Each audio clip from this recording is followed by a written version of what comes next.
kora subscribe kuri YouTube channel yacu DJ Philos Official. Kora aho hazagufasha kujya ubona notification igihe cyose twashyize amakuru mashyashya. DJ Philos Official ku makuru yizewe kandi ku gihe. Ubu tugiye kubagezaho uburyo ibiciro bigiye byashyizwe ahagaragara kuri uyu munsi. Nta kindi rero usabwa ni ukora subscribe kugira ngo ukomeze gukurikirana. Aho leta y'u Rwanda yari yamaze gufungura imipaka cyangwa se ingendo hagati y'uturere ndetse n'intara n'umujyi wa Kigali, akaba yahisemo kugaragariza abanyarwanda bose bakora izo ngendo, akabereka uburyo ibiciro bihagaze ku muhanda ndetse n'uburyo bashobora kwitwararika. Ibyo rero nta handi wabikura cyane kuri YouTube channel yacu DJ Philos Official. Akomeza kubona amakuru yizewe kandi afite n'isuku y'umwimerere. Ndabona rwose hano ibiciro bihagaze neza mu rwego rwo kugira ngo bakomeze kwirinda ikwirakwizwa ry'icyorezo cya coronavirus, aho usanga mu mamodoka yatwara abagenzi hagenda hajyamo abagenzi bake ugereranyije n'uko byari bisanzwe. Ibyo bikaba byabaye impamvu ituma ureba ibiciro aho ngaho byagiye byiyongera, ariko nta bugome nta n'umunabi birimo mu rwego rwo kugira ngo iki cyorezo gihashywe. Kandi tubibutsa ko ku munsi w'ejo ariko hagaragaye umuntu umwe wahuye n'ikibazo cyo guhitanwa n'iki cyorezo cya COVID-19 cyangwa se coronavirus. Ibyo bikaba bitubera impamvu ituma buri munyarwanda wese agomba kubigira ibye kwirinda iki cyorezo, dushishikariza buri wese kubigira ibye rwose iki cyorezo kigahashywa burundu, kuko mu gihe bitakozwe bishobora kuzatuviramo ikibazo gikomeye cyane, ariko bizakorwa kandi bizagerwaho.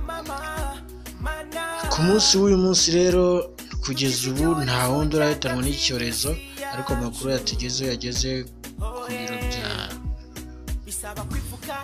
yasohotse uyu munsi aturutse muri Minisiteri y'Ubuzima, nuko agaragaza ko nta wundi muntu urahitanwa n'icyorezo, gusa abarwayi bakaba bakomeje kugaragara, ariko leta y'u Rwanda ibitaho. Kugeza kuri uyu munsi hagaragaye abarwayi bashya 11 basanga abandi bari uyu munsi abarwayi bose bakaba bamaze kuba 113 bakiri mu bitaro, naho 6 uyu munsi basezerewe, ni ukuvuga ngo bamaze gusezererwa abarwayi 256. Kese zose zagaragaye kugeza kuri uyu munsi ni 370. Umwe akaba ariwe wahitanwe n'iki cyorezo cya coronavirus kugeza uyu munsi ku itariki 31 z'ukwa gatanu 2020. Amakuru nk'aya n'ahandi wayakura rero, niyo mpamvu twabahitiyemo kugira ngo tubereke cyangwa se tubahe n'urutonde rw'ibiciro uko bihagaze ku isoko. Urutonde rw'ibiciro rero nk'uko mwarugezwagaho twaruhawe kuva mu kigo cy'igihugu gishinzwe gutwara abantu n'ibintu RURA,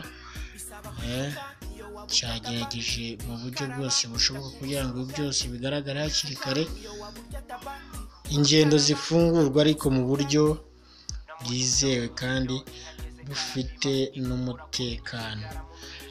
Icyo usabwa rero kora subscribe, like ndetse na share, dukomeze kubana. Nta handi ni kuri YouTube channel yacu ya DJ Philos Official.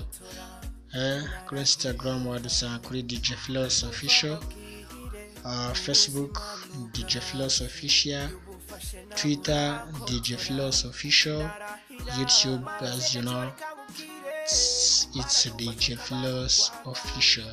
Muhungu wanyu tabatengo bahereza ibishyashya gusa, gahunda ni yayindi, dutwika twimanukira. Subscribe, like, comment and share kugira ngo dukomeze tugire imbaraga zo gukora. Murakoze cyane, murakoze. Subscribe, boom, like, comment and share. murakoze cyane. Please like and subscribe down there. Thanks.